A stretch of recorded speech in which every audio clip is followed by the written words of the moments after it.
ఇంటి నుండి ఏ బాక్స్ తీసుకొచ్చామో అసూ అయితే ఇక్కడ చూపించేస్తుంది.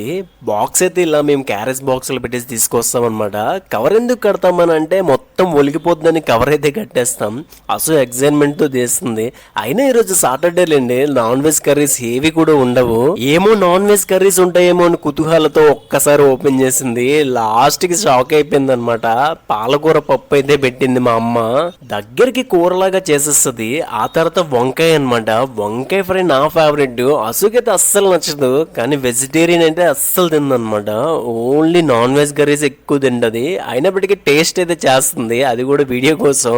నేను బలవంతంగా ఫోర్స్ చేస్తే ఆ కర్రీ అయితే తిన్నది. వెజ్ అయితే అస్సలు ఎక్కదు. అమ్మగారికి బాగుందని చెప్తుంది, కానీ తనకి అస్సలు వంకాయ కూర నచ్చదు. నేనైతే ఇక్కడ తింటున్నాను, నాకైతే ఏ కూరని వెళ్ళిపోతుంది. నాలా ఎంతమంది ఉన్నారో కామెంట్ చేయండి చూద్దాం.